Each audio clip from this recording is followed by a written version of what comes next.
online consigam me ouvir bem. Eu agradeço de novo a oportunidade de fazer essa fala, que na verdade é uma fala de abertura do painel de direito tributário, né, do qual participarão dois, três, quatro, cinco. São cinco apresentações. E cabe a mim fazer uma espécie de fala introdutória a todas essas apresentações que depois eu quero assistir. Então, e o tema que está posto para essa fala introdutória é o tema de capacidade contributiva diante de imposto seletivo. Quando a gente fala de capacidade contributiva, é importante lembrar que nós não estamos falando de qualquer princípio de direito tributário, qualquer norma de direito tributário, qualquer instituto de direito tributário que pudesse estar presente ou que pudesse indistintamente não estar presente, que tivesse uma importância relativa e que, portanto, os sistemas podem ou não adotar conforme lhes convier. Na verdade, quando a gente fala de capacidade contributiva, estamos falando de um princípio que é fundante do direito tributário contemporâneo no Brasil e no mundo. A ideia de que o ônus da manutenção do Estado, o ônus da manutenção de todas as atividades públicas, todas as atividades, sobretudo aquelas que dizem respeito à proteção e promoção de direitos fundamentais. Esse custo todo deve ser repartido entre os cidadãos e não suportado diretamente pelo Estado, é algo que remonta ao constitucionalismo mais vetusto a partir da modernidade, né? Então, desde que nós fixamos um entendimento de que a propriedade privada e a liberdade econômica são valores que nós não queremos, dos quais nós não queremos abrir mão, mas ainda assim nós queremos um Estado ou um aparato público que dê conta de fazer a proteção e promoção dos direitos fundamentais. Nós precisamos que, para poder preservar um ambiente de liberdade econômica e de propriedade privada, que o Estado não produza riqueza. Porque se o Estado se dispuser a produzir riqueza, eu não posso, enquanto cidadão privado, produzir, porque eu não tenho como concorrer economicamente com o Estado, que tem o monopólio do uso da violência e que tem o monopólio da definição das regras de funcionamento do próprio mercado. Então, como é que eu vou concorrer economicamente com alguém que não só tem as regras desse jogo na mão, como tem a força para fazer valer as regras que ele escolhe? É impossível. Então, se nós queremos um ambiente de liberdade econômica, um ambiente de liberdade privada, de preservação da liberdade individual, nós precisamos que o Estado que vai garantir essa liberdade não produza riqueza própria. No entanto, obviamente, ele precisa de recursos muito significativos, muito abundantes para poder fazer frente a todo esse custo. E aí, o único modo disso se organizar é que o Estado participe na produção privada da riqueza. E que, de algum modo, o Estado reserve para si uma parcela, maior ou menor, aí vai depender de cada configuração estatal, mas uma parcela daquela riqueza que é produzida pelo esforço privado. E isso a gente chama de tributo modernamente. A ideia de tributo a partir das revoluções liberais do século XVII e XVIII, sobretudo, a Revolução Francesa, principalmente, mas também a Revolução Gloriosa na Inglaterra, no século XVII, a Revolução de Independência dos Estados Unidos no século XVIII. Todo esse movimento gera uma reconfiguração da noção de imposto, da noção de tributo. O tributo deixa de ser algo imposto pela força aos fracos, portanto, aos vencidos de guerra, aos escravizados, assim por diante, para ser algo consentido pela população, pago pela população, ainda que com consentimento indireto, por força da legalidade, e ainda que não necessariamente pago de boa vontade, mas pago porque a lei determina, mas é uma lei elaborada supostamente pelos representantes do povo no interesse de todo o povo. Então, é a participação do Estado na riqueza privada, para que o Estado tenha meios para fazer a proteção e promoção de direitos fundamentais, que a gente chama de imposto, e que a gente chama no Brasil de tributo, porque no Brasil nós temos uma configuração de espécies tributárias mais complexa do que normalmente ocorre nos países europeus. Lá, tudo que eu estou falando aqui de tributo diz respeito, sobretudo, aos impostos. Não é por outra razão que em alguns países do mundo o direito tributário se chama direito do imposto, não direito tributário. É o caso da Alemanha, Steuerrecht é direito do imposto, não é direito tributário. Eu preciso, então, ter algum critério que permita com que a distribuição desse ônus, desse custo, entre todos os cidadãos seja feito de uma forma justa. Por um imperativo, novamente, de organização jurídica constitucional do direito tributário. Se nós queremos que o direito tributário seja direito, sobretudo, seja algo submetido aos cânones do direito constitucional e da própria noção de justiça, nós precisamos que o Estado, ao atingir o patrimônio privado para captar dinheiro, o faça de uma forma justa. O Estado tribute a mim e ao Lucas e a Ingrid, qualquer um de nós estamos aqui, dividindo o quanto cada um de nós irá pagar de uma forma justa. E, por força de uma série de razões teóricas e práticas e políticas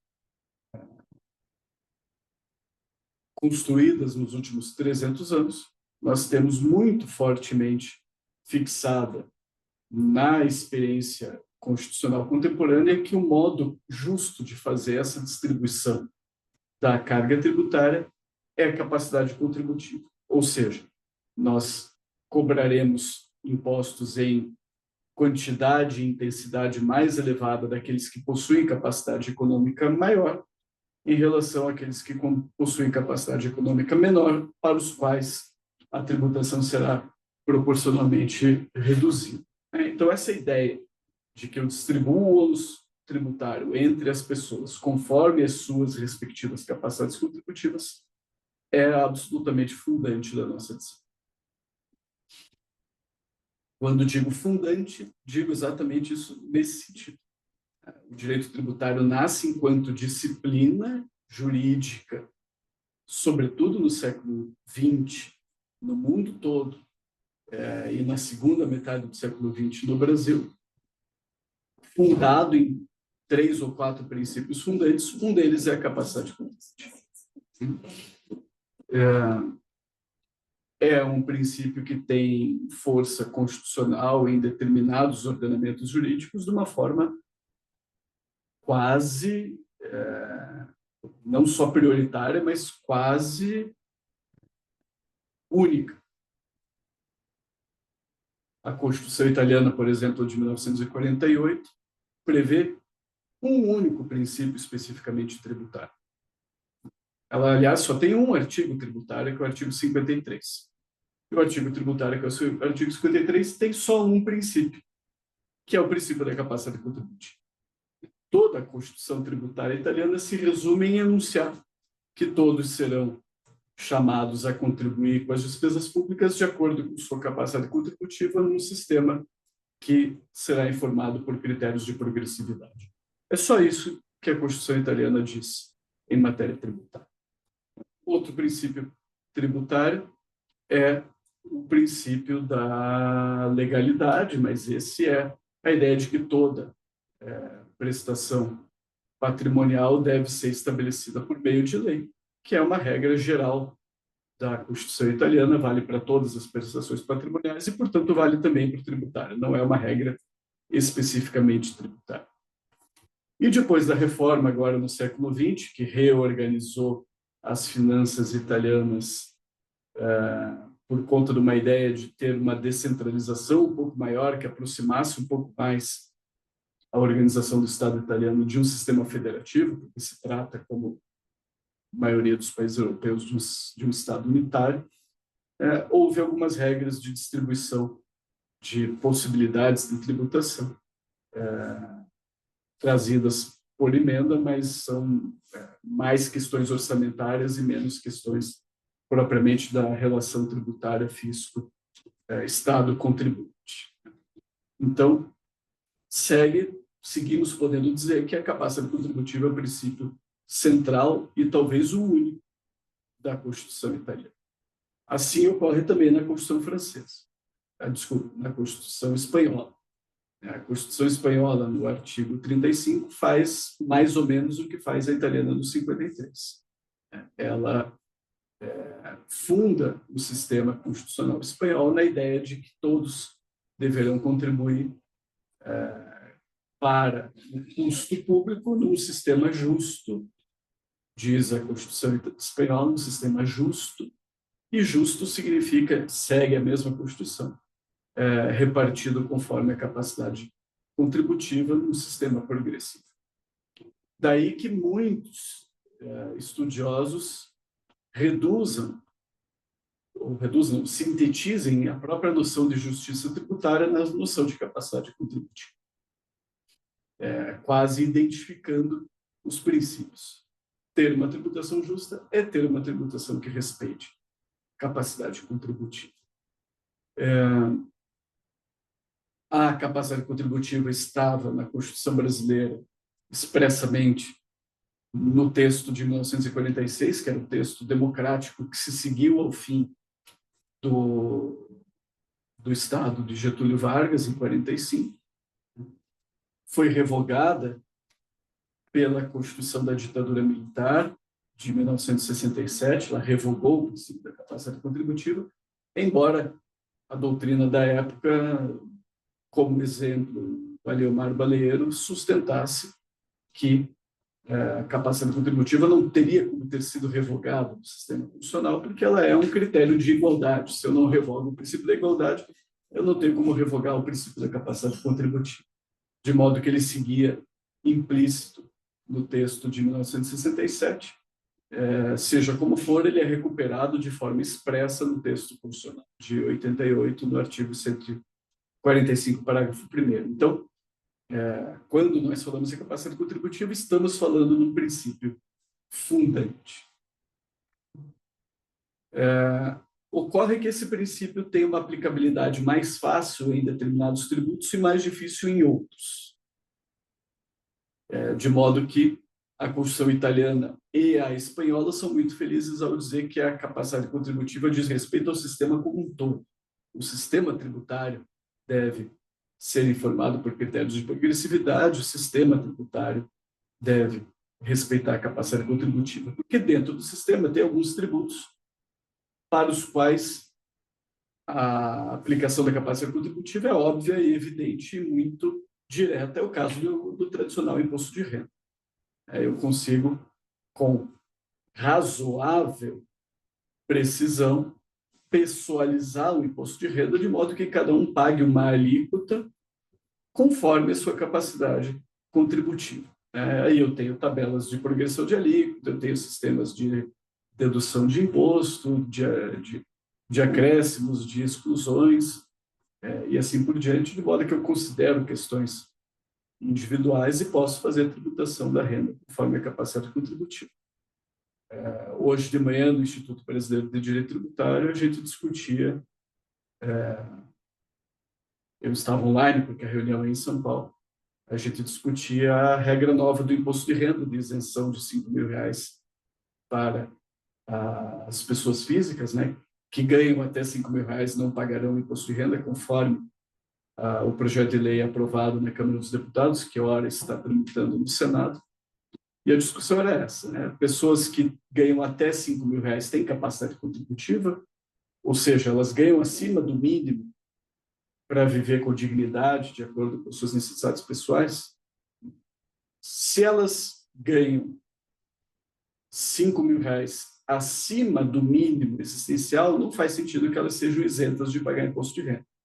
No entanto, se R$ 5.000 está aquém do mínimo existencial, não faz sentido que elas tenham que pagar imposto de renda. Então, se torna uma questão estatística avaliar até que ponto R$ 5.000 corresponde ou não, mais ou menos, aproximadamente, ao mínimo existencial, ao limite inferior de capacidade contributiva. Basicamente, uma das possibilidades de conclusão é a de que, se uma família precisa de algo em torno de R$ 7.500 por mês, uma família de 2 adultos e 2 crianças, para viver com dignidade, segundo estatísticas confiáveis, para aquela família, R$ 7.000 é o mínimo essencial. Não tributar R$ 5.000 é o mínimo, se a única fonte de renda é um dos 2 adultos que trabalha e tem um salário de R$ 5.000. Está tudo certo. De outro lado, uma pessoa que mora sozinha, ou mora com os pais, por exemplo, tem um salário de R$ 5.000, não tem dependente algum e não tem gasto algum, mais ninguém, talvez o mínimo existencial para ela seja menos do que R$ 5.000. Aí não faria sentido para ela eu isentar R$ 5.000. Poderia isentar R$ 2.500, R$ 3.000, mais ou menos como é hoje, a partir dali exigir o pagamento. Então, é uma questão mais de determinação. Eu não quero concluir nada a respeito disso, mas só expor o debate, porque o debate diz respeito exatamente a isso, ao fato de que no imposto de renda é possível fazer esse tipo de avaliação muito pessoal da condição de cada um para avaliar o quanto ele paga de imposto de renda. Nos impostos sobre propriedade, menos, mas ainda assim é possível. Eu posso pressupor que alguém tem uma casa que vale muito, um automóvel que vale muito, tem capacidade contributiva objetivamente revelada pela propriedade. E aí eu posso exigir que aquela pessoa pague um imposto elevado correspondente à propriedade elevada que tem. Agora, quando eu falo de tributação sobre o consumo, eu não tenho como medir capacidade contributiva. Simplesmente, se eu for à cantina no intervalo ali embaixo comprar uma água para mim, eu vou pagar nessa água, sei lá, R$ 5, vai ter um imposto embutido na cadeia da água até aqui, que foi sendo enviado, mesmo que a água seja isenta, vamos supor. O plástico não é o custo tributário de toda a indústria, de todo o transporte, de tudo que faz com que a água chegue até mim, está embutido no preço. Eu vou pagar indiretamente tributação sobre o consumo, ainda que eu compre um item isento.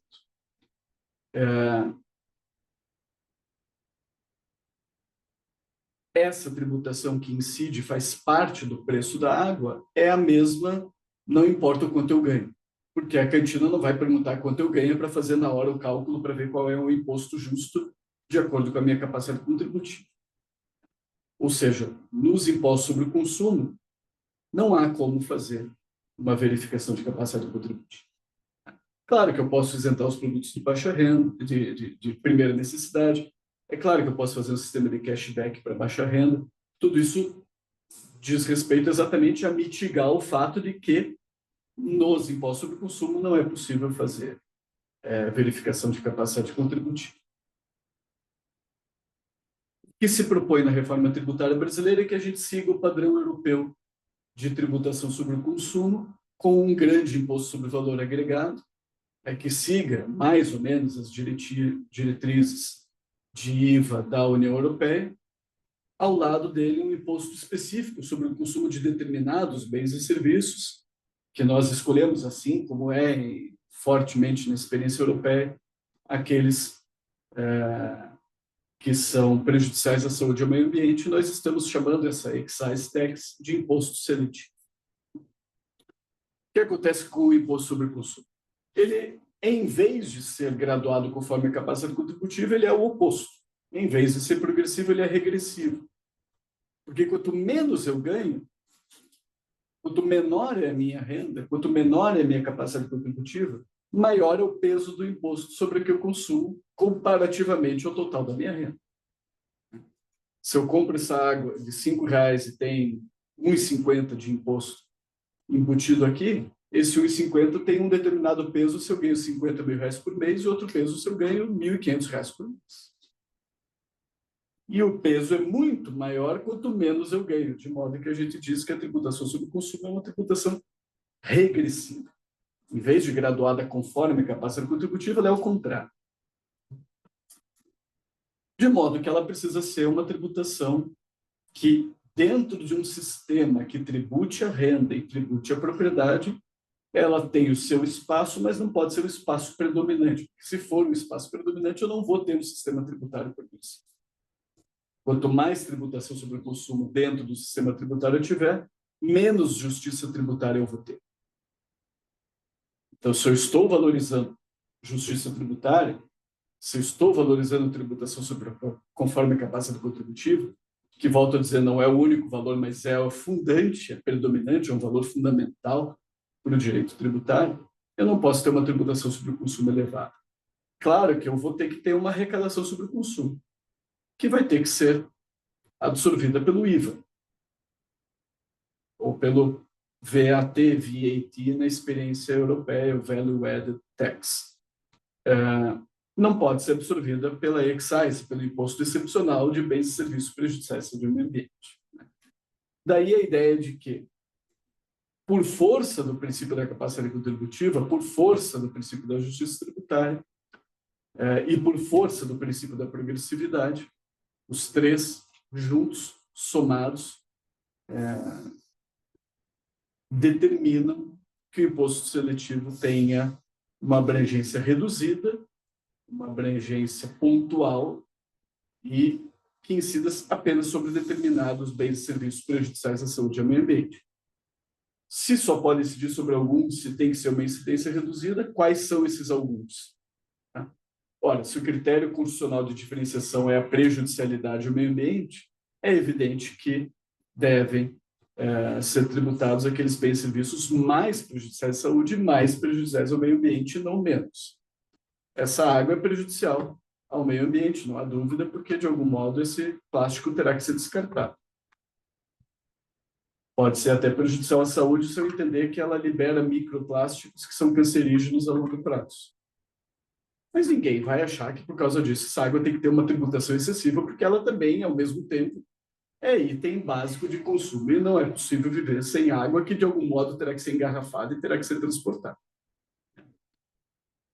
Então, eu preciso reservar essa tributação para os itens mais prejudiciais, cigarros, bebidas alcoólicas, carros com motor a combustão, grandes indústrias muito poluidoras e assim por diante.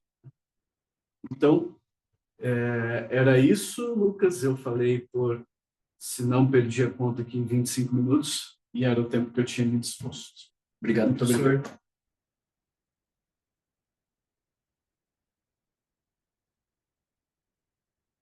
Sempre muito bom ouvir o professor falando porque a gente entende, fala com clareza. Sim. É sempre muito bom, sem dúvida nenhuma. Sempre a gente consegue entender diferente do que havia entendido anteriormente.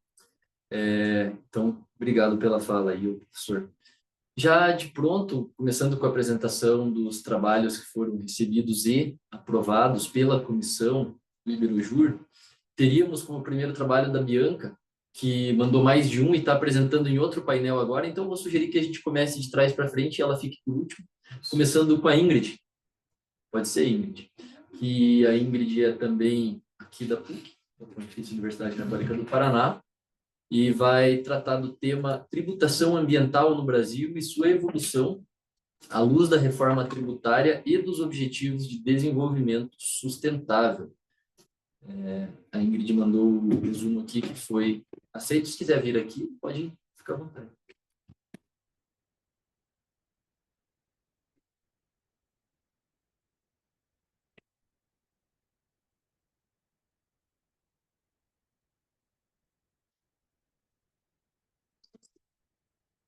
Sabe, como você preferir. Se quiser me mandar, eu compartilho aqui. Se quiser entrar no link, compartilhar daí. Ou se quiser, pode ser.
O pessoal que está com a organização do Zoom, eu não estou conseguindo compartilhar, diz que outro participante está compartilhando.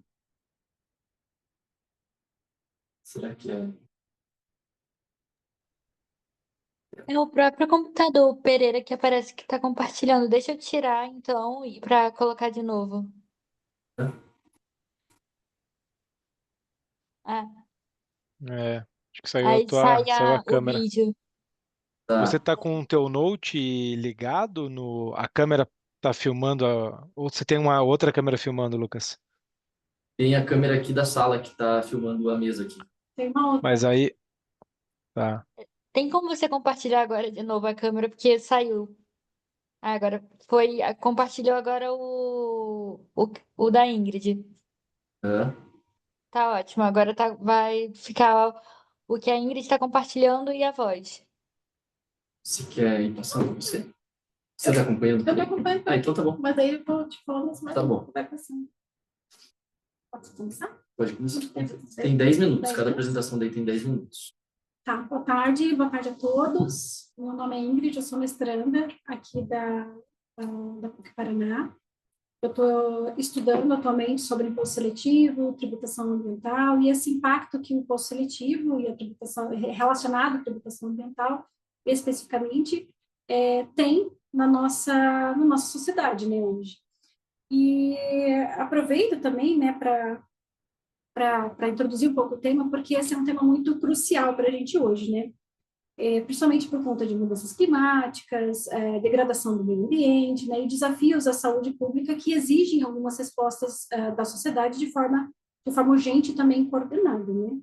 Então, nesse contexto, né, dentro dessa pesquisa que eu estou realizando, essa tributação, né, a tributação ambiental, ela surge como um instrumento, não só como um instrumento arrecadatório, né, mas também como uma ferramenta estratégica, né, para promover um comportamento mais sustentável e desestimular aí as práticas mais nocivas ao meio ambiente e também práticas que sejam nocivas à própria sociedade, né? Então, aqui eu preparei alguns slides para a gente fazer explorar um pouquinho isso, né, no Brasil, como o Brasil tem evoluído nessa direção, né, especialmente por meio da reforma tributária, né, da implementação, né, que está em andamento ainda do imposto seletivo, né, e como essa mudança, né, de paradigma da própria tributação brasileira, ela se alinha aí com os Objetivos de Desenvolvimento Sustentáveis da ONU, os ODS, né, estabelecidos aí pela ONU na Agenda 2030. Pode passar.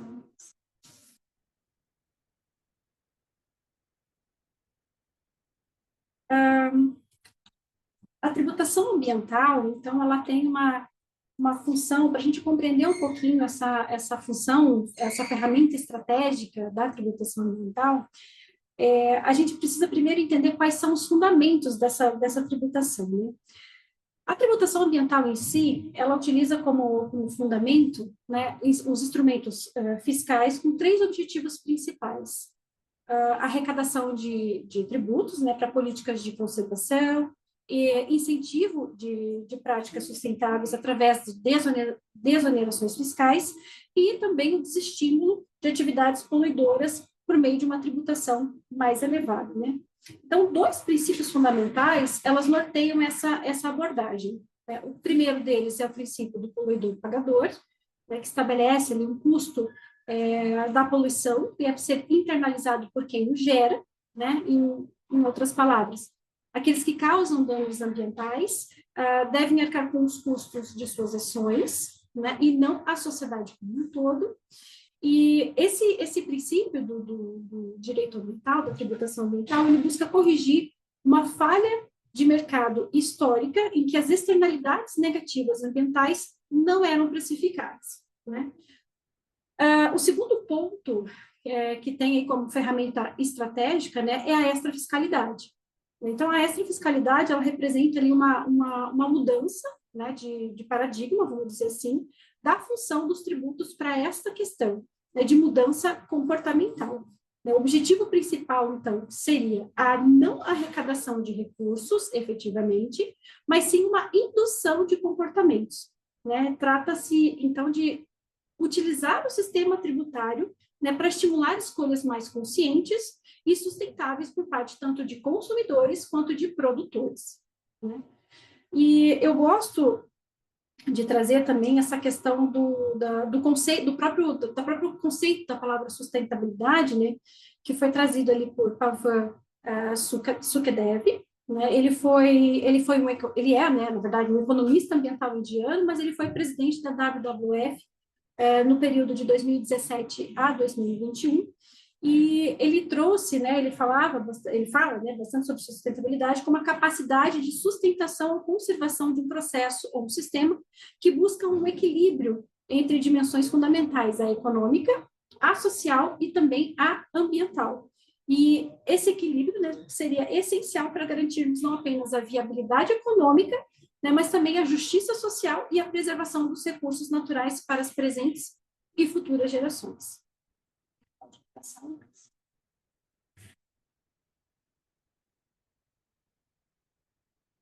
Sim, o caminho, né? O caminho que eu venho estudando dentro dessa trajetória, né? A proteção ambiental no Brasil, ela não é nova, né? Ela é algo que começou, o histórico dessa legislação na década de 1930, né, quando surgiram ali os primeiros diplomas voltados à proteção do meio ambiente, como o Código das Águas e também o Código Florestal.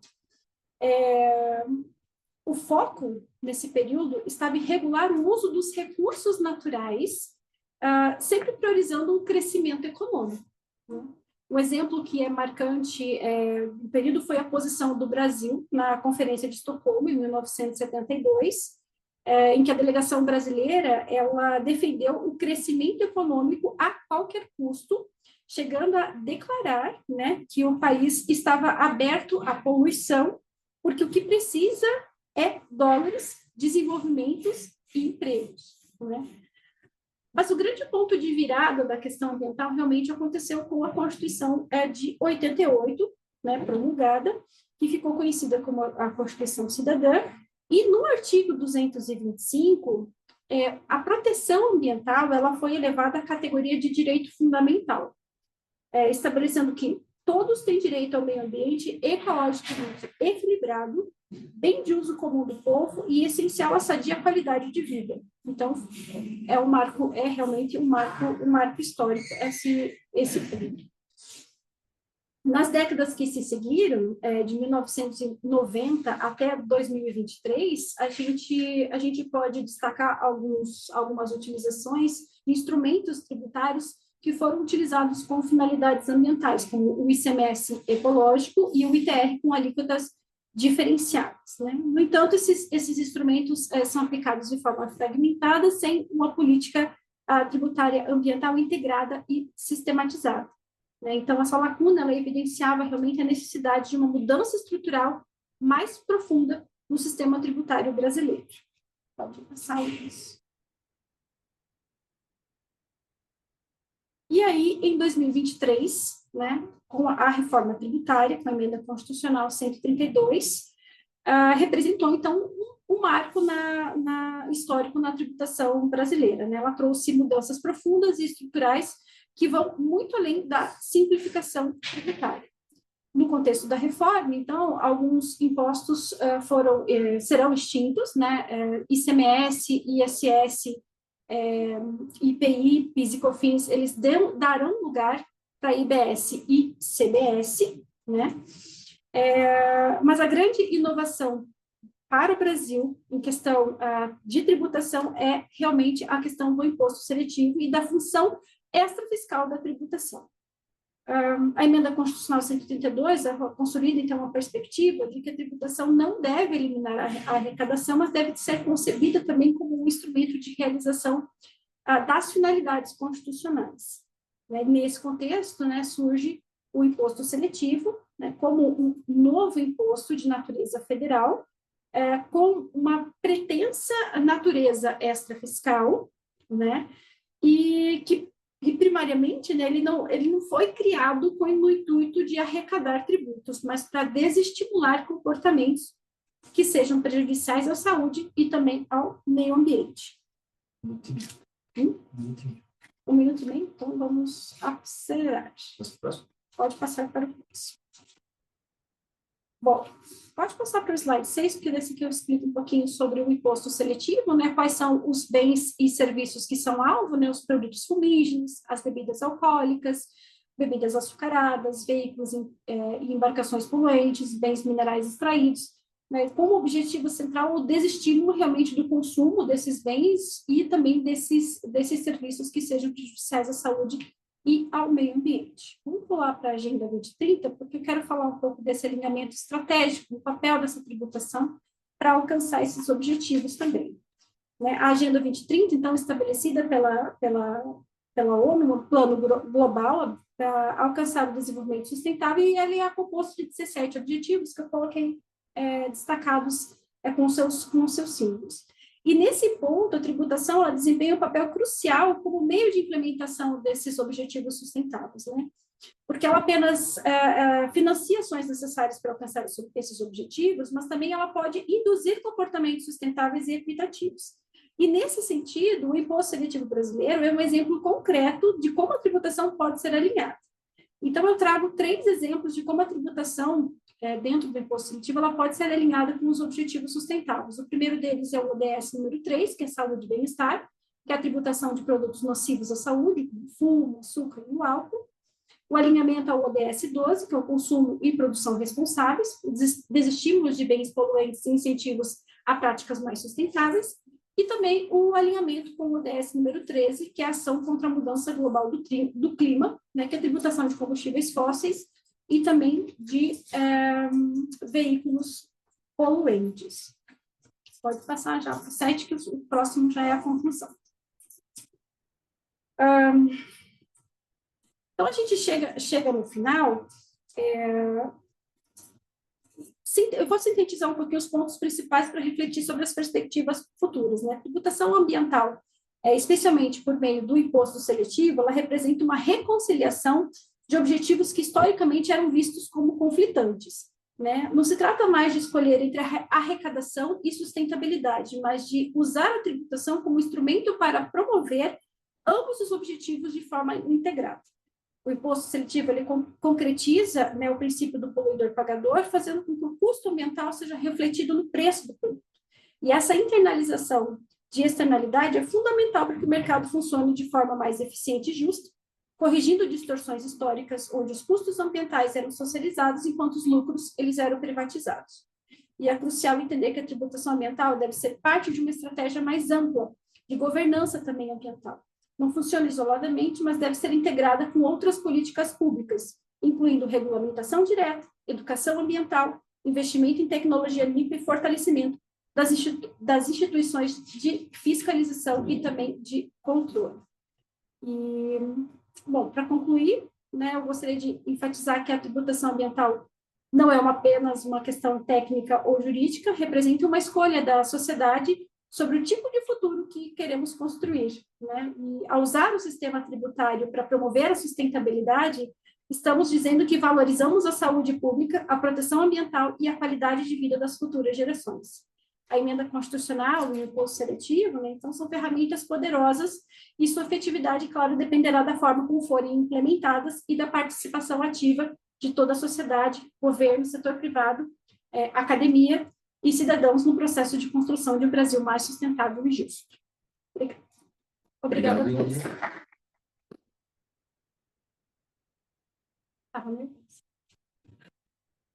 Bom, parabéns pela apresentação. Ingrid, você mandou um resumo, né? Você pretende mandar o artigo completo? Sim, pretendo. Legal, porque eu acho o seguinte, minha opinião. Eu conheço a tua pesquisa bastante aprofundada, todo mundo que conhece sabe que é algo bastante aprofundado e interessante, e tem vários temas muito interessantes para tratar. Você deve ter se atentado que o limite de páginas é de 15 páginas, né? De 7 a 15. Eu acho que é bastante coisa para tratar em até 15 páginas. Posso resumir?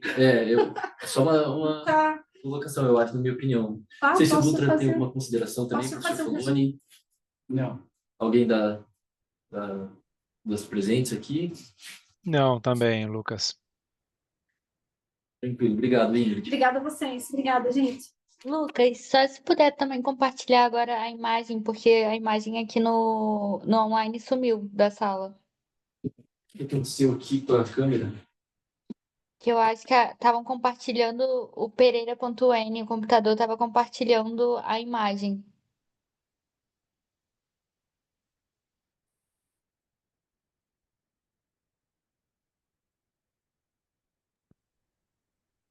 Você tem um perfil aí, Lucas? É o teu computador que está com o Pereira.n?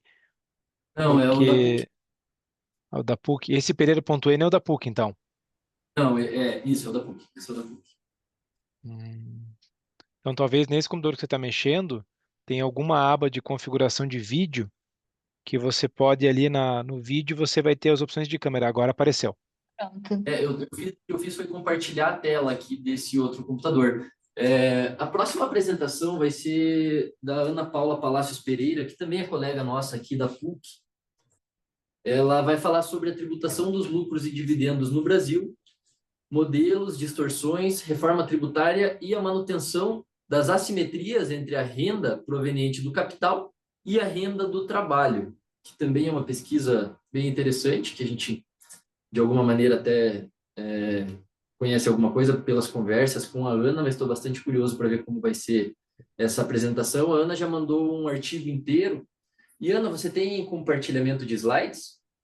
Não tenho. Então, fique à Tá vontade me, para começar. tá Você me tem ouvindo também bem, né? Tá. 10 minutos, estamos te ouvindo bem. Tá joia. Bom, uma boa tarde a todos e todas. É uma grande satisfação participar desse painel dedicado à vinculação do direito tributário ao desenvolvimento social e econômico e tratar de um tema que me é especialmente caro, que é a reforma da tributação da renda, especialmente nesse momento em que a proposta legislativa em trâmite, por meio do projeto de lei 1087, como bem falou o professor André Foloni, atualmente em trâmite no Senado Federal, reabre uma discussão muito importante. Em que medida o modelo de tributação da renda adotado pelo Brasil, baseado na isenção dos lucros e dividendos, se revela compatível com os princípios constitucionais da generalidade, da universalidade, da capacidade contributiva, da isonomia tributária, especialmente no que diz respeito à repartição equitativa da carga fiscal entre a renda proveniente do capital e a renda proveniente do trabalho? Bom, antes de iniciar minha fala, eu quero parabenizar o professor André Foloni, o professor Lucas e o professor Fábio Veiga pela realização desse encontro. Registro meus cumprimentos também aos meus colegas deste painel, que faço na pessoa do professor Carlos Dutra.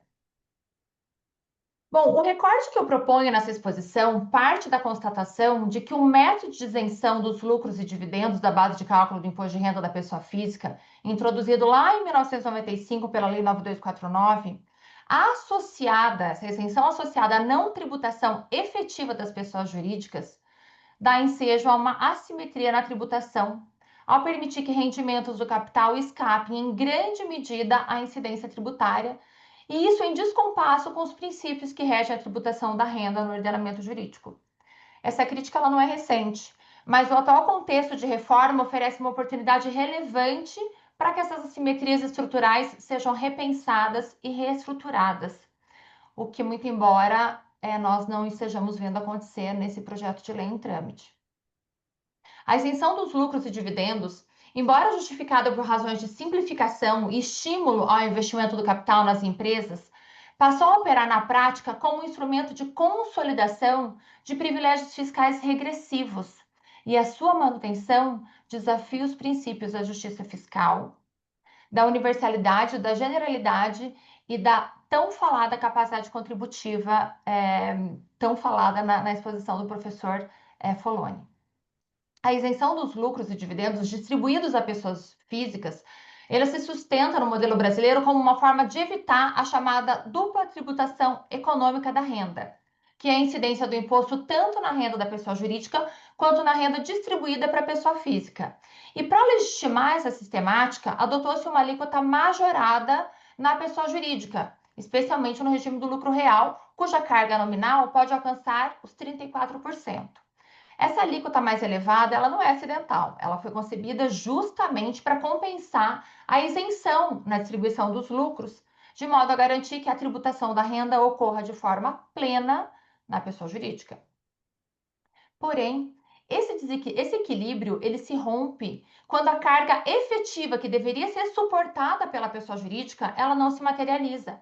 Seja porque a empresa se submete a regimes simplificados como Simples Nacional ou lucro presumido, que operam com bases de cálculos reduzidas e alíquotas substancialmente inferiores, ou seja porque ela se beneficia de incentivos fiscais, isenções ou deduções setoriais que, na prática, acabam por anular ou mitigar a incidência do imposto na pessoa jurídica.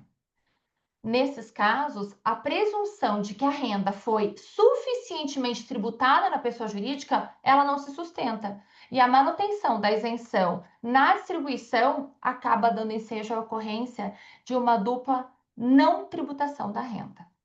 E o resultado disso é a exclusão de um acréscimo patrimonial relevante do campo de incidência tributário em violação à regra constitucional, que exige o tratamento isonômico entre rendimentos de igual natureza e valor, independentemente da forma jurídica por meio do qual são percebidos. O caso da pejotização é um caso emblemático. Estruturas jurídicas são criadas com o intuito de converter rendimentos do trabalho em rendimentos do capital, sujeitando esses rendimentos a uma carga tributária inferior.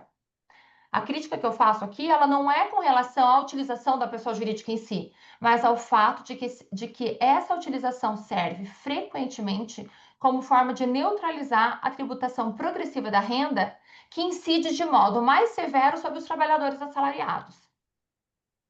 Nesses casos, a gente percebe uma afronta direta à equidade horizontal, pois dois indivíduos com rendas de igual valor, um por meio de salário, outro por meio de distribuição de lucros, eles são tratados de forma radicalmente distintas pelo sistema tributário. E também a progressividade, já que os rendimentos mais elevados, frequentemente estruturados via pessoas jurídicas, acabam sendo beneficiados por um modelo que os isenta da tributação na pessoa física. E aí que é o problema, mesmo quando a tributação na pessoa jurídica tenha sido mitigada ou inexistente. O ponto crucial, portanto, reside no fato de que a isenção conferida à distribuição dos lucros e dividendos está condicionada, em sua lógica normativa e econômica, à prévia e efetiva tributação da renda na pessoa jurídica. Trata-se de um mecanismo que visa evitar essa dupla incidência sobre o mesmo fluxo de riqueza, primeiro na empresa e depois no sócio. Mas quando essa tributação na esfera societária é reduzida, mitigada ou inexistente, e ainda assim mantida a isenção na distribuição aos sócios e acionistas, isso rompe a coerência do sistema e produz uma assimetria injustificável entre as rendas do capital e do trabalho. Nesses casos, a não incidência em ambas as esferas transforma a isenção, que deveria ter um caráter técnico, em um privilégio regressivo, esvaziando os princípios da capacidade contributiva, da universalidade e da isonomia tributária, dentre outros. Bom, e é nesse contexto que surge o projeto de lei 1087 de 2025. A proposta reconhece que a isenção de lucros e dividendos compromete a justiça fiscal e acarreta uma baixa progressividade na tributação da renda das pessoas físicas. Porém, como pretendido pelo projeto de lei, a tributação dos lucros e dividendos que excedam R$50 mil por mês ou R$600 mil por ano revela um compromisso tímido com os princípios constitucionais que deveriam orientar a tributação da renda. Ao manter a isenção para rendimentos abaixo desse patamar, mesmo nos casos em que a pessoa jurídica não tenha sido efetivamente tributada, o projeto segue conservando parte dessa simetria tributária, além de estimular novos arranjos artificiais para fragmentar distribuições e evitar a incidência do imposto de renda pessoa física mínimo. O projeto de lei 1087 ele não configura uma reforma global do imposto sobre a renda, mas um mecanismo voltado a conferir maior efetividade ao princípio da progressividade, mediante a incidência de tributos sobre rendimentos elevados que hoje são subtributados. No entanto, uma verdadeira reforma da tributação da renda, ela deve ser conduzida de forma integrada entre o imposto de renda da pessoa jurídica e o imposto de renda da pessoa física, de modo a preservar a coerência e a harmonia sistêmica entre essas duas esferas de incidência. Somente a revisão conjunta desses dois regimes é que poderia assegurar que um sistema tributário se mantenha em consonância com os princípios constitucionais da capacidade contributiva, da isonomia e da progressividade, evitando distorções que perpetuem a assimetria entre a tributação do capital e do trabalho. Já estou me direcionando para o meu final. Sei que eu acho que já devo estar no horário, né, Lucas? Então, eu concluo dizendo que nem o modelo atualmente vigente, fundado na ampla isenção dos lucros e dividendos distribuídos, e nem a proposta contida no projeto de lei 1087 de 2025, cuja tributação adicional visa compensar aquela isenção mencionada pelo professor André, que limita a tributação apenas dos valores superiores a R$ 50 mil mensais, atendem plenamente aos princípios constitucionais da generalidade, da isonomia e da capacidade contributiva. A coerência do sistema tributário sobre a renda exige uma reforma integrada entre o imposto de renda da pessoa jurídica e da pessoa física, de modo que a renda seja tributada de forma equitativa, qualquer que seja a sua origem do capital do trabalho. E, para concluir, para encerrar minha fala, eu quero reproduzir aqui para vocês uma passagem de Celso Antônio Bandeira de Mello que sintetiza o alcance dessa discussão que eu pretendi trazer para vocês. Violar um princípio é muito mais grave que transgredir uma norma. A desatenção ao princípio implica ofensa não apenas a um específico mandamento obrigatório, mas a todo o sistema de comandos. É a mais grave forma de ilegalidade ou inconstitucionalidade, conforme o escalão do princípio atingido, porque representa insurgência contra todo o sistema, subversão de seus valores fundamentais, contumélia irremissível a seu arcabouço lógico e corrosão de sua estrutura mestra. Isto porque, com ofendê-lo, abatem-se as vigas que o sustêm e alui-se toda a estrutura neles esforçada. Agradeço novamente a oportunidade. Obrigada. Ana, dentro do tempo ainda, 10 minutos exatos, cronometrado exatamente 10 minutos. Dutra, tem alguma consideração, algum comentário, professor? Sim, bem rapidinho só. Eu acho esse tema bem interessante e está bem atual, né, Ana, para falar. Tem um ponto que, de repente, você pode colocar na tua pesquisa, que seria interessante, eu não tenho visto muitas pessoas falarem sobre esse ponto, que é o seguinte, né? Vamos imaginar a situação de alguém que tem lá, a maior parte do pessoal que atua na área de serviço, nós advogados, por exemplo, né? O que nós recebemos de dividendo é o rendimento do nosso trabalho, né? Então, no fundo, ele acaba tendo uma natureza quase que equivalente a um salário, no sentido de ser uma verba que decorre do serviço que nós prestamos, diferente, por exemplo, de alguém que compra uma ação, né, investe numa empresa de capital aberto e recebe dividendo por aquilo. Acho que são, em que pese tributariamente falando, eles têm a natureza de dividendo, tanto um quanto o outro, existe uma diferença, me parece, talvez não tributária, mas que de repente pode na tua pesquisa ter alguma relevância e eu vou explicar o porquê. Se eu reconheço, por exemplo, que aquilo tem uma mesma natureza de um salário para o advogado, empresário, né, para aquele que presta serviço, isso poderia talvez ser um argumento de reforço para dizer, não, então é por isso mesmo que eu tenho que tributar e equiparar a tributação do rendimento do trabalho com o rendimento do dividendo de uma sociedade, por exemplo, porque ele não está pagando sobre isso. Só que tem um ponto importante aqui que a gente tem que observar, que eu já, acho que numa das aulas que a gente estava fazendo com a Betina, eu fiz essa observação, não sei se você vai lembrar, existe uma diferença no que se refere à assunção de riscos, por exemplo, que alguém que recebe rendimento de dividendo, nós, advogados, por exemplo, temos, em comparação a quem atua em uma empresa com um vínculo de emprego, né? O risco do negócio, ele está com o empresariado, não está com aquele que trabalha.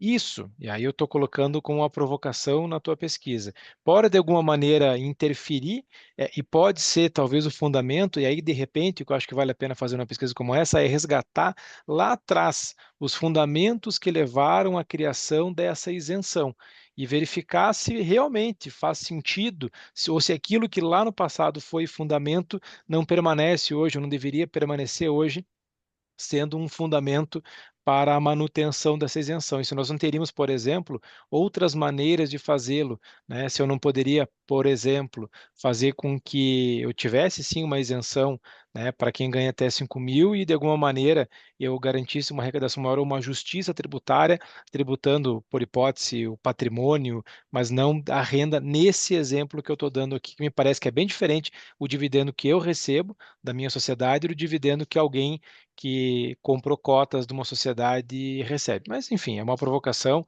a tua pesquisa é muito atual, eu acho que se você for escrever um artigo vai ser bem interessante. Era isso, professor Lucas, obrigado. Obrigada, Obrigado, Dutra. Dutra. Eu também tenho uma consideração, Ana, sobre o teu artigo, né, que também é bem interessante, um tema super relevante. É que você aponta, até você comentou a questão da tributação do lucro presumido, que de fato essa renda pode não ser de fato tributada, né, a renda real. É isso mesmo, né? Entendi bem. Sim. Uhum. Tá, e daí a tua proposta seria, de fato, isentar os dividendos somente se a renda fosse de fato tributada realmente. Não será muito difícil de apurar, principalmente nesses casos. O lucro presumido é um sistema mais simplificado, tanto para o contribuinte quanto para o fisco, né, de fiscalização. Não é só um benefício para o contribuinte. Para apurar, de fato, a renda real das empresas, será que não abriria um problema uma complexidade muito maior na tributação da renda? Tá. Lucas, o que eu trago é uma discussão e não está longe de ser uma proposta de melhoria da legislação, é mais uma trago à tona uma constatação que diz respeito a o fundamento da isenção dos lucros e dividendos, e quero também deixar aqui bem claro que eu não advogo pela tributação dos lucros e dividendos, eu não advogo pelo aumento da tributação. O meu ponto é, uma vez que o fundamento para a isenção dos lucros e dividendos seria que aconteceria uma tributação efetiva e plena, até com alíquota majorada na pessoa jurídica, se é esse o fundamento que justifica a isenção, quando essa pessoa jurídica ela não tem essa tributação efetiva e acaba acontecendo a distribuição dos lucros e aí novamente uma isenção, é nesse momento que eu encontro uma falha. Bom, não houve de fato. Se a justificativa para a isenção era a tributação plena na jurídica e não houve a tributação na jurídica, como que a gente mantém a isenção na distribuição? Não tem um gap, não tem uma falha, não tem algum acréscimo patrimonial que não está sofrendo a incidência tributária? É esse o ponto que eu coloco para pensar, é esse questionamento que eu levanto. Eu entendi. Realmente me fez pensar, tanto que fiquei refletindo depois e pensei sobre esse ponto, que será que isso não ficaria muito complexo, né? Porque é difícil você apurar de fato a renda real, tanto de pessoa jurídica quanto de pessoa física, né? O caráter pessoal do tributo sobre a renda acaba trazendo de fato mais complexidade para o sistema, né? Pois é, em contrapartida, como bem pontuou o professor André, e eu falei diversas vezes na minha fala, é a capacidade contributiva. É justamente nesse imposto que a gente vai conseguir dar uma maior aplicação para o princípio da capacidade contributiva e, consequentemente, buscar aí a justiça fiscal, a justiça tributária, que a gente tanto almeja, né? Entendi, maravilha, muito bom. Parabéns, Ana, obrigado. Obrigada a você. Daí a gente passa para o próximo trabalho, que seria da Luciene Silva, tá? Tá presente?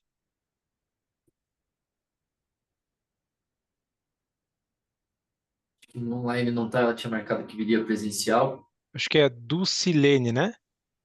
Luciene Silva, eu até conheço, na Ah, verdade. desculpa. É que eu vi aqui que tinha Dulcilene e eu achei que era o mesmo nome, mas não. Desculpa, Lucas. É a Luciene Silva, ela também foi me orientando a TCC na faculdade e agora estaria apresentando o trabalho, mas acho que ela não veio. Então passamos para o próximo, que é o Divaldo Pereira de Oliveira, que também é conhecido meu, também foi me orientando na faculdade e fico muito feliz de ver ele aqui agora num evento internacional, apresentando o trabalho para várias pessoas aqui, várias pessoas no online também. Divaldo, caso você queira, eu tenho o seu slide aqui, eu posso compartilhar aqui, acho que fica mais fácil. Perfeito. Pode ser? Você daí fica à vontade. Só vou parar o compartilhamento aqui do outro da câmera e já partilho a sua apresentação. Só um detalhe, o artigo é do Divaldo e meu, a gente tem coautoria nesse artigo, mas ele é o primeiro autor, com certeza fez o trabalho duro, fez o trabalho de revisão ali, de sintetizar algumas partes, né, Divaldo? Mas o crédito aí do trabalho, o trabalho duro é do Divaldo, que foi, e com certeza continua sendo um excelente aluno. Vou compartilhar aqui só um instante.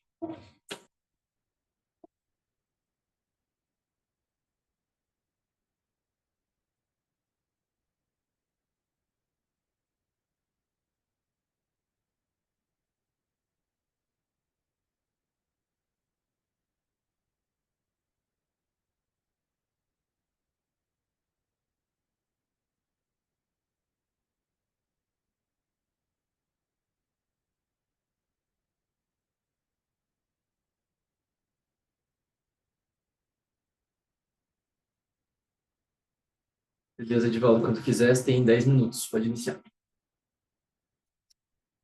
Ok, muito boa tarde a todos. Professor Lucas, professor Foloni, pessoa de ambos, eu cumprimento a todos os presentes, aos que estão nos assistindo online. Agradeço as palavras do professor Lucas, quero dizer que para mim foi mais do que uma honra poder participar juntamente com ele deste trabalho. Foram dias árduos, dias de muito prazer, dias em que pude externar nesse trabalho um pouco daquilo que aprendi com o Dr. Lucas nesse período em que estivemos estudando juntos ali. Meu nome é Edivaldo Pereira de Oliveira, eu sou engenheiro civil, também agora sou advogado, atuo na área do direito imobiliário, e para mim esse tema é um tema extremamente relevante, porque nós temos agora, inclusive, uma definição, né, nesses dias que virão, nós teremos uma definição sobre isso. Então, eu falarei sobre a imunidade do ITBI na integralização do capital social. E vou fazer uma análise da atividade preponderante, quer dizer, uma atividade de compra, venda, locação de imóveis e os reflexos que o tema 1348 do STF vai trazer para esse tema.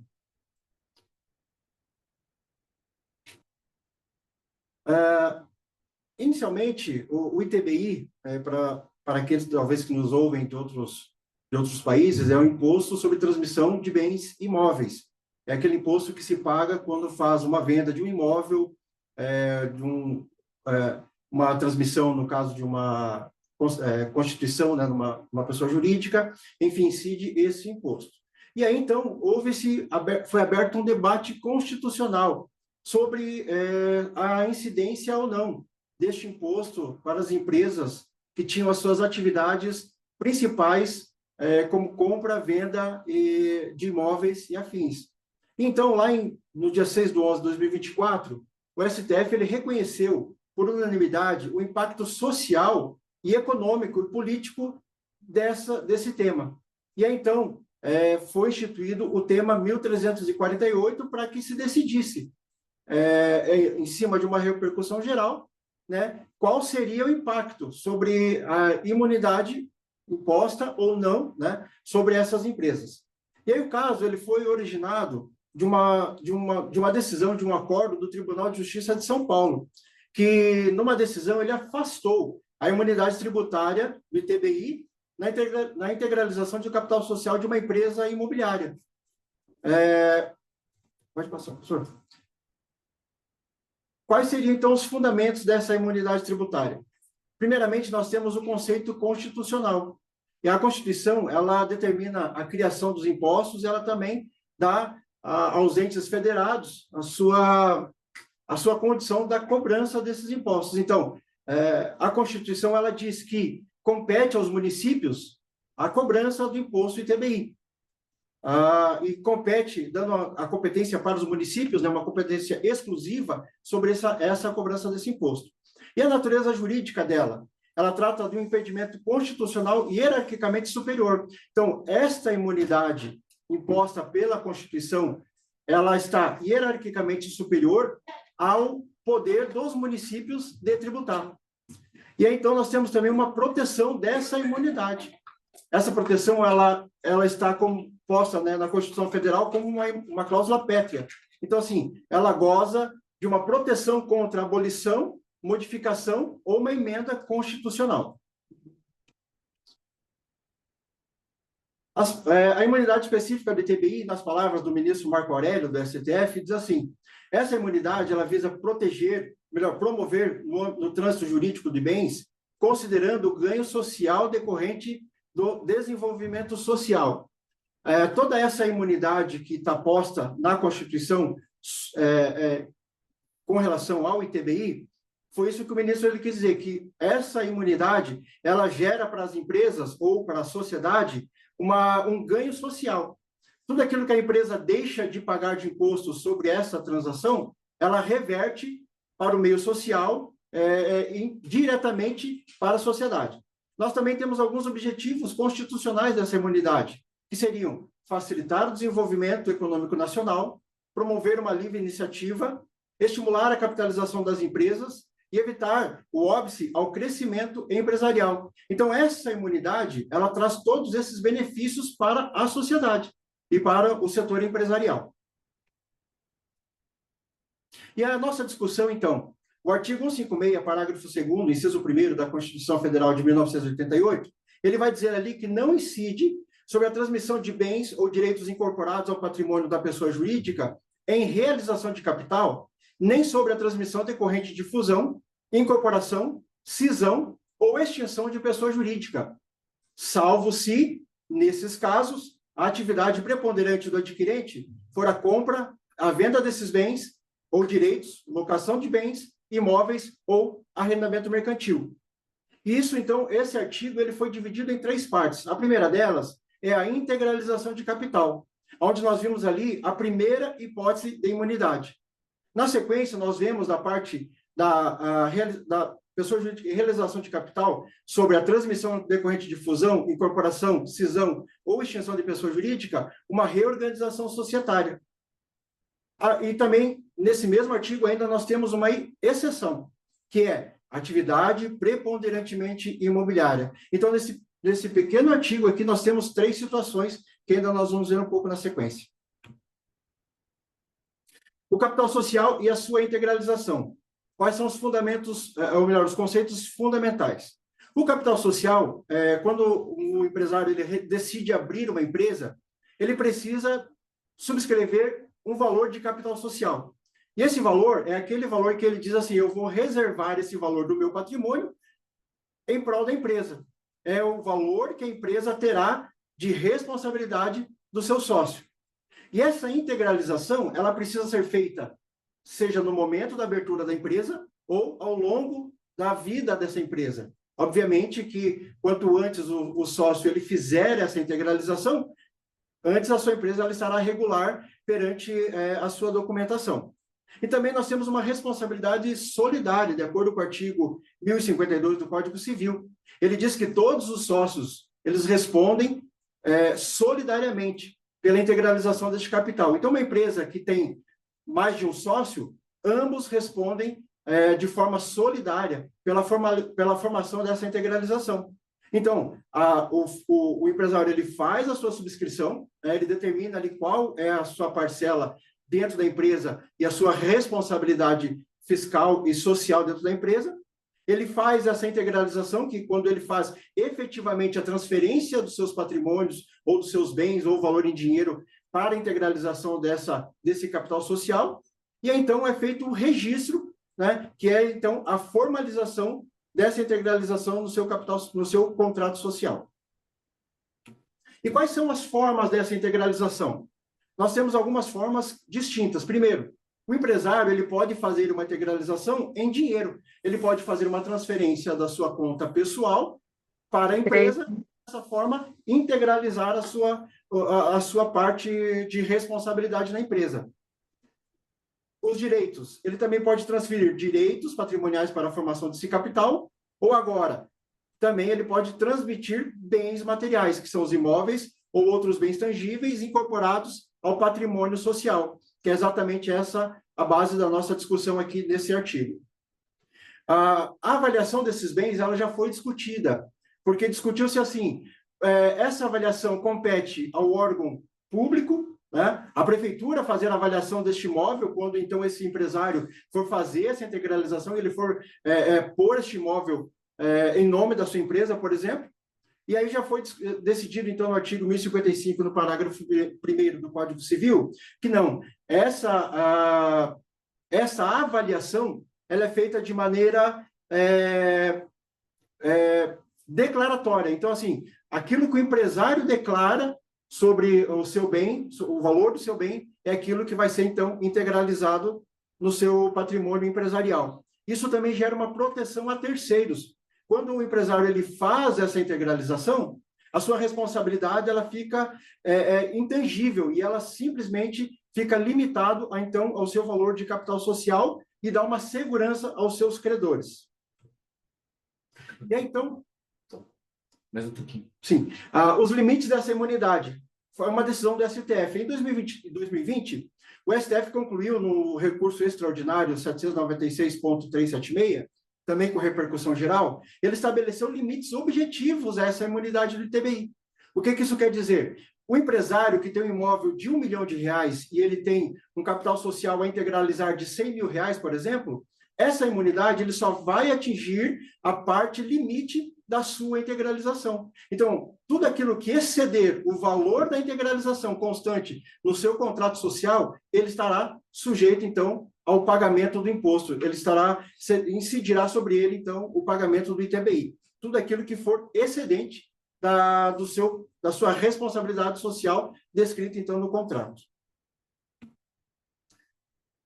A discussão seria o seguinte: qual que, então, seria a atividade preponderante dessas empresas que limitariam essa isenção do ITBI? Esse, então, foi o cerne da nossa discussão. O artigo 37 do CTN, o parágrafo 1º, né, do CTN, ele nos diz o seguinte, que quando a empresa ela possui mais do que 50% da sua receita operacional nos 2 anos anteriores e nos 2 anos subsequentes à aquisição, a aquisição vier a decorrer de transação imobiliária. Isso quer dizer o quê? Que a empresa ela se torna principalmente empresa do ramo imobiliário quando 50% da sua atividade for relativa a essa atividade, ao ramo imobiliário.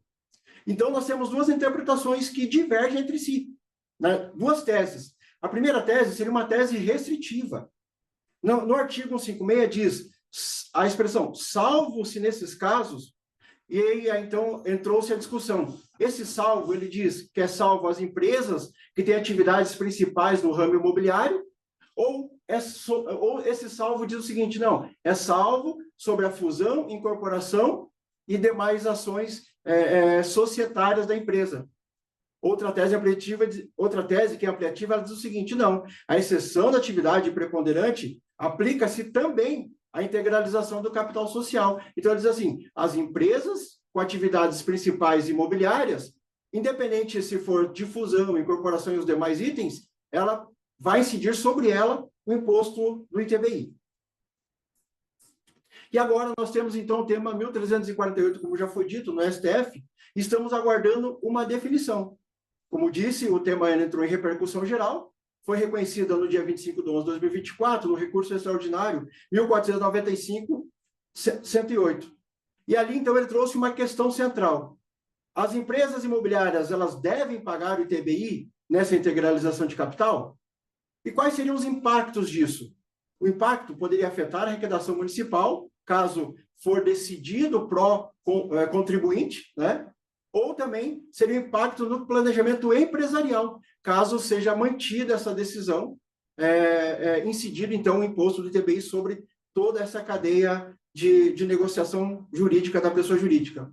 Isso nos trouxe uma segurança jurídica. Essa decisão, quando ela for concluída, vai trazer, então, tanto para o empresariado quanto para o órgão público, né, os municípios, eles terão essa segurança jurídica para poder decidir, não, vai incidir tanto para as empresas que têm a sua atividade preponderantemente imobiliária, quanto para as empresas quando elas estiverem em fusão e as demais itens lá da lei. Isso trará, então, uma uniformização nacional para a aplicação do tributo, porque hoje o que nós temos, alguns tribunais eles decidem pró-contribuinte, outros estão decidindo pró-município, e nós temos essa discussão que ainda até hoje não chegou num consenso. E a definição, então, quer dizer, a ideia definitiva para isso, como disse, vai depender da conclusão pelo STF do julgamento desse tema. E hoje nós, em que pé estamos, então? Recentemente, agora, no dia 3 de outubro desse ano, recentemente, entrou na pauta a discussão desse tema 1348. E então o ministro Fachin, ele relator do caso, decidiu então pela pró-contribuinte. Decidiu que as empresas que são do ramo imobiliário, elas só vão pagar esse imposto, vai incidir sobre eles esse imposto, somente quando eles fizerem a fusão e a incorporação dos bens. Na hipótese em que eles comprarem os imóveis e colocarem esses imóveis no seu estoque para futura negociação, esse imposto não incidirá. Então, o ministro Fachin já decidiu pró-contribuinte. Nós tivemos também outros 2 votos favoráveis, que foi o voto do ministro Alexandre de Moraes, que votou juntamente com o relator, e também tivemos o voto do ministro Zanin. E o ministro Zanin, ele fez uma importante consideração nesse voto. Ele diz o seguinte, que é muito importante que crie-se mecanismos de fiscalização, que os municípios, ao fazerem essa isenção ou não sobre esse imposto aos contribuintes, ele, de alguma forma, tome o cuidado de que essas empresas elas não utilizem dessa imunidade para fins que não são esses, né? São fins contrários a esses da imunidade. Quer dizer, de repente uma empresa queira praticar uma fraude fiscal e ela faz, então, todo esse trabalho, fazendo essa integralização de bens como fraude. É isso que o ministro Zanin falou, que tem que se tomar esse cuidado. Por mais que decida-se que essa decisão se dê pró-contribuinte, o fisco ele vai ter que, de alguma forma, zelar para que essa imunidade, então, possa ser feita às pessoas a quem de direito for. Essa é a minha fala, professor Lucas. Obrigado, Divaldo. Agradeço.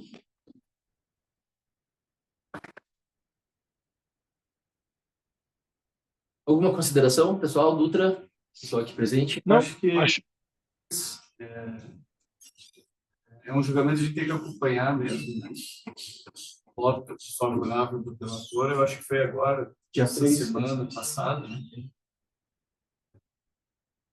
Então, é bem importante, né? O cuidado que eles deveriam ter é não confundir fraude com imunidade. A imunidade tem que ser preservada. Se ela for usada para fins de fraude, no caso concreto, você desconsidera, né?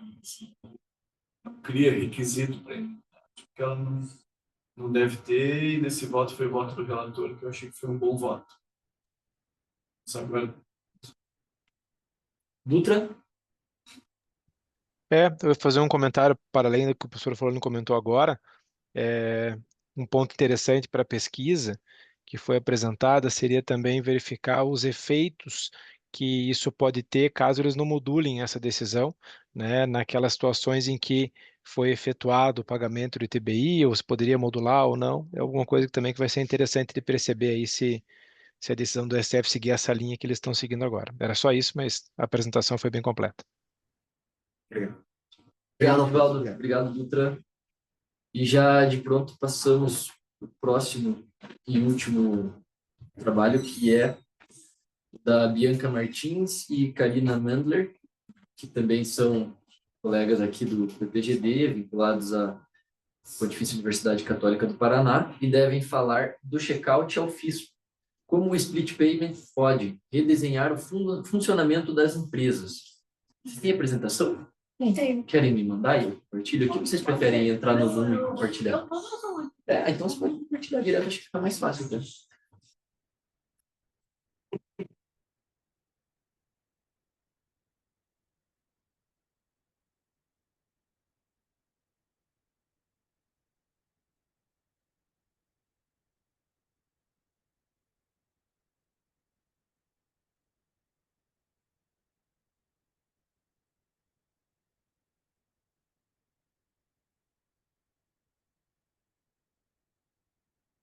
Quando vocês quiserem começar, em 10 minutos. Então, boa tarde, meu nome é Bianca, e junto com a Karina, a gente escreveu o artigo denominado do check-out ao fisco como o split payment pode redesenhar o funcionamento das empresas. Então, inicialmente, eu vou fazer uma abordagem sobre o mecanismo do split payment no Brasil.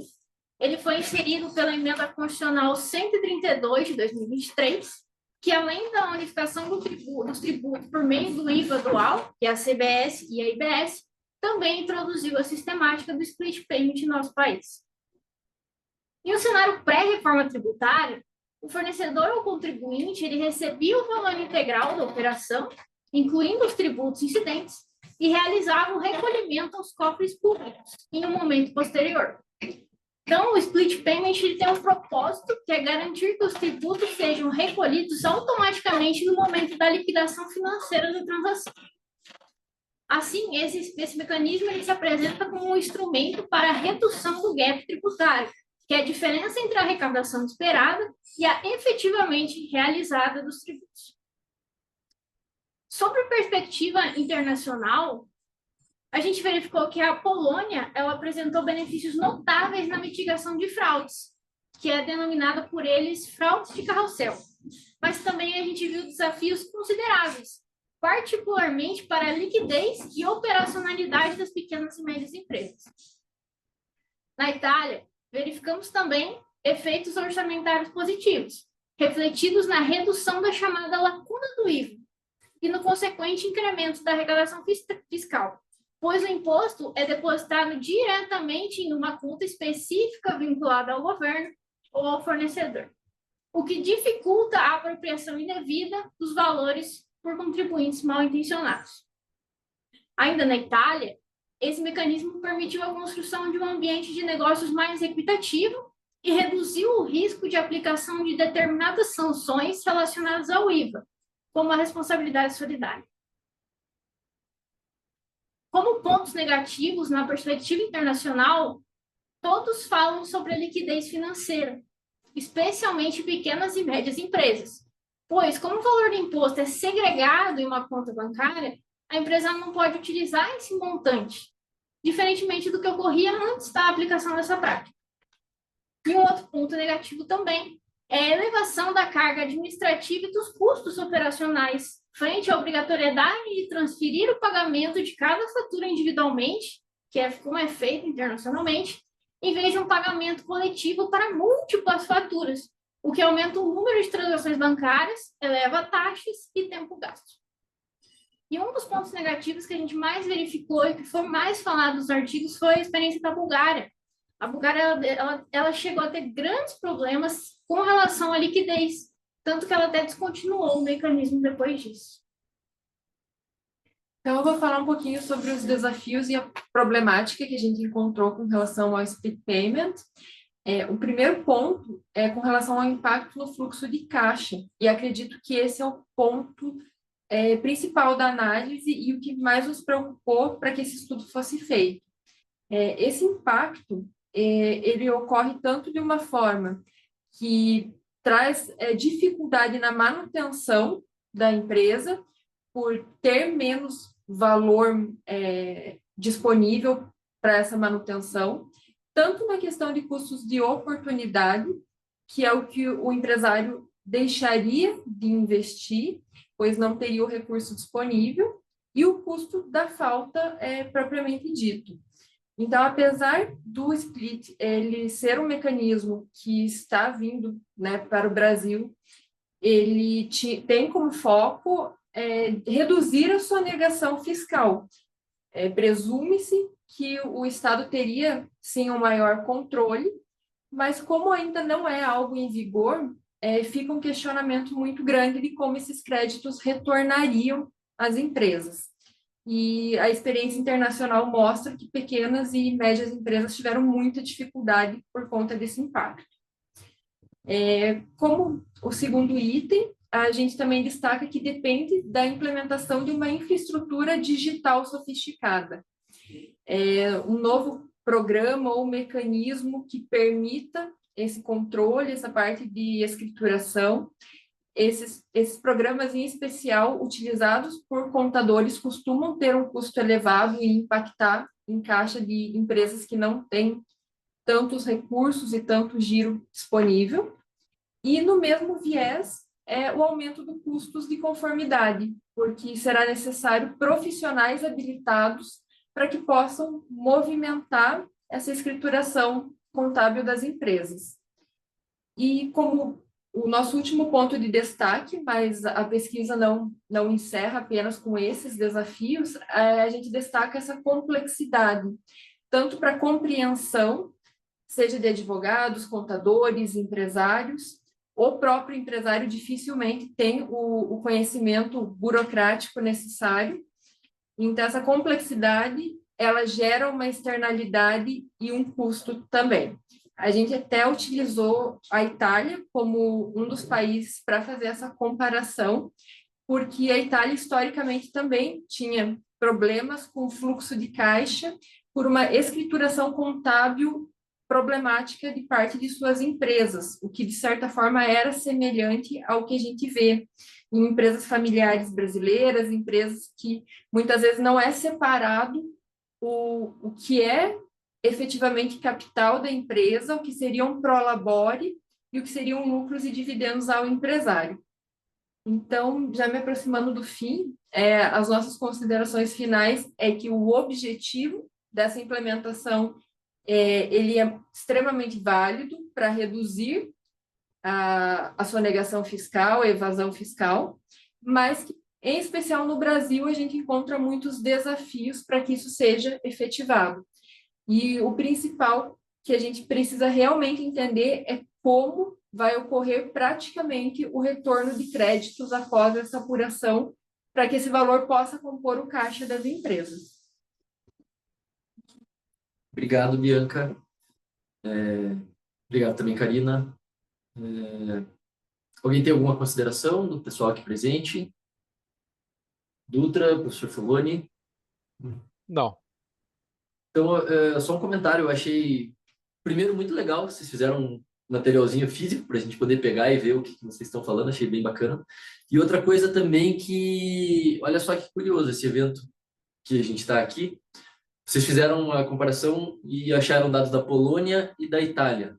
Nós teremos aqui amanhã, além de 2 palestrantes, 2 pessoas apresentando trabalhos da Polônia. E temos também da Itália uma palestrante vinculada à Universidade de Bolonha e um apresentador italiano também da Universidade degli Studi di Sassari. Então, falando de direito internacional, inclusive, também, a abrangência do evento, a participação de várias nacionalidades permite, eventualmente, que vocês também participando aqui venham a conversar com eles e tratar dos temas que vocês foram pesquisar da legislação deles, como funciona lá no país deles. Então, acho que a Polônia até foi um desafio por conta do idioma, os artigos eram no polonês, então a gente teve um pouquinho de dificuldade de compreensão, foi tradução e interpretação. A Itália, né, bem mais comum a nós essa pesquisa, e até não é o foco desse artigo especificamente, mas nós demos continuidade a esse estudo, eu e a Bianca, até muito com base em um artigo do professor Foloni, que falava sobre a tributação e análise econômica. A gente começou a fazer o estudo do split payment sobre o viés da análise econômica também, da eficiência, que a gente vai apresentar futuramente. Muito legal. Obrigado, Karina. Obrigado, Bianca. Obrigada. E agradeço também a presença de todos. E assim a gente encerra esse painel, que eu gostei bastante dos temas, gostei bastante das apresentações, achei que foram bem enriquecedoras de fato. Encerramos aqui o painel de Direito Tributário. Obrigado a todos. Obrigado a todos. Um abraço. Bom evento. Obrigado, Dutra.